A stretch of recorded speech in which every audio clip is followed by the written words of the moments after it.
Bonjour à tous les amis et bienvenue pour cette nouvelle vidéo consacrée au tsar Nicolas II. On en était resté à l'année 1905 et aux événements qui s'étaient déroulés pendant cette période. Et à la suite de ça, le tsar quand même décide, par rapport à l'avis de son entourage aussi, de créer une Douma, c'est-à-dire un parlement. Ce parlement va avoir pour but d'aider le tsar dans la vie politique, mais cette décision, il l'a prise vraiment bon gré mal gré, et ça remet en cause son pouvoir et son autocratie, donc c'est quelque chose qui va être vraiment compliqué à gérer pour lui, mais il va quand même, par rapport à cette Douma, avoir la main mise dessus, c'est-à-dire qu'il va pouvoir la dissoudre s'il le souhaite, et c'est ce qui va se passer à plusieurs reprises. Donc les travaux qui vont se dérouler dans cette Douma vont être, je dirais pas négligeables, mais en tout cas pas en accord avec ce que lui veut réellement faire. Voilà. Donc, à la suite de ça, de la création de cette Douma, la vie politique reprend son cours petit à petit. Les rapports diplomatiques se font de plus en plus importants avec la France, puisque la France a décidé de s'allier à la Russie. Ça s'était déjà passé sous le règne d'Alexandre III, puisque les Français et les Parisiens en particulier se rappellent de l'inauguration du pont Alexandre III à Paris, pont inauguré par le tsar Nicolas II. Dans la vie privée de la famille, il y a un événement incontournable qui va se produire et que vous connaissez tous, en tout cas vous connaissez le nom du personnage qui va entrer en lice à ce moment-là, puisqu'il s'agit de Raspoutine.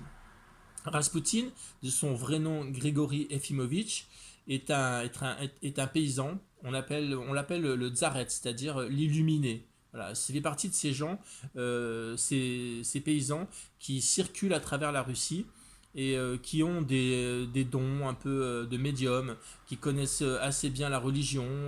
Et il va comme ça de village en village prêcher une espèce de bonne parole. Et il va arriver un moment où il va se retrouver à Saint-Pétersbourg. Il a des appuis un petit peu au niveau religieux, et donc il commence à fréquenter un petit peu les salons de la bonne société de Saint-Pétersbourg, et il va pouvoir, grâce à l'entremise de deux personnes, deux grandes duchesses qui sont des princesses de Monténégro et qui ont épousé des grands ducs russes, il va pouvoir petit à petit pouvoir entrer dans la société de Saint-Pétersbourg. Et au fur et à mesure, donc par rapport à ces deux grandes duchesses, il va être introduit au sein de la famille impériale, parce que les grandes duchesses ont compris qu'il avait des dons, etc. Donc elles se disent, tiens, on sait que la tsarine est un petit peu mystique, pourquoi pas lui présenter, et puis on va voir ce que ça peut faire. Et malheureusement, ça va pas très très bien se passer.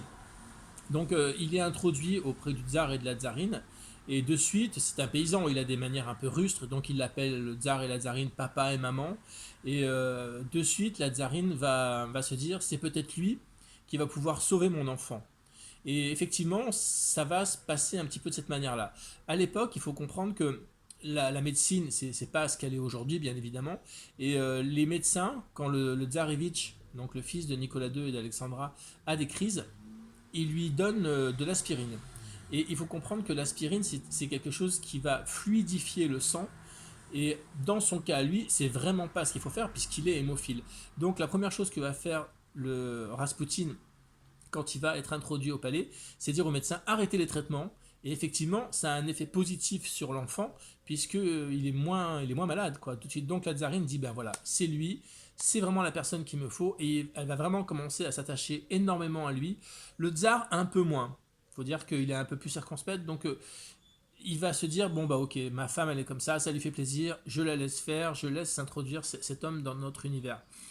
Petit à petit, on va se rendre compte que le fameux Rasputin, il a une vie vraiment débauchée. Hein. C'est-à-dire qu'il boit énormément, il fréquente les maisons closes, des choses comme ça, mais son aura augmente de plus en plus parce que les gens savent qu'il est en contact avec la famille impériale et qu'il a l'oreille de la tsarine. Donc ils se disent, si on est proche de lui, on est proche de la tsarine, donc son appartement, son salon ne désemplit pas de personnes qui viennent se faire aider, qui viennent se faire soigner. Et ça, c'est important pour lui. En plus, ça lui rapporte de l'argent parce qu'il se fait rémunérer pour ça. Et donc, de plus en plus, il a un impact dans la population. Bon ou mauvais, ça c'est un peu compliqué à dire. Et dans la famille impériale, dans la famille proche, les gens commencent à se dire mais c'est quoi ce moine qui se permet de, enfin ce paysan hein, qui se permet de fréquenter la famille comme ça, d'être si proche d'eux, et on l'accuse un petit peu d'avoir de l'emprise au sein de la famille impériale, ce qui n'est pas faux, ce qui est juste, hein, surtout auprès d'Alexandra. Il y a des événements quand même qui poussent à dire qu'il a un certain pouvoir. Le prince Michel de Grèce, qui existe encore aujourd'hui, avait un de ses cousins qui raconte cette anecdote. Un jour, il était au palais, au palais Alexandre, à Tsarskoye-Selo, et il croise dans le couloir Raspoutine, qui était un grand barbu assez étrange, avec des yeux transperçants. Et d'un seul coup, il voit Raspoutine rentrer avec perte et fracas dans une pièce, ouvrir la porte, et dans cette pièce, au sol, il y a le petit Tsarevitch qui est en train de jouer au sol, par terre, et il se précipite, il prend l'enfant, et il ressort aussitôt de la pièce, et juste quand il sort de la pièce, le lustre juste au-dessus duquel jouait l'enfant s'écroule par terre. Donc ça veut dire que s'il n'avait pas récupéré l'enfant serait sans doute mort sous le lustre. Donc il y a quand même des choses où on se dit, bon, ce mec-là, il est particulier, il est un peu fou, il est un peu débauché, tout ça, mais il a quand même des pouvoirs, et la tsarine, elle peut plus vivre sans lui.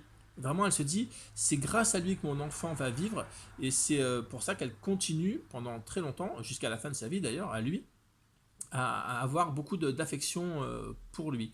Notamment, à un moment, la famille impériale est en vacances en Pologne, à Spa, et l'enfant a vraiment une crise vraiment très très importante, et le Rasputin n'est pas là. Donc elle a réussi à rentrer en contact avec lui malgré tout, elle lui envoie un télégramme, et lui, il lui répond par télégramme, ne t'inquiète pas maman, le petit va s'en sortir, il ne se passera rien.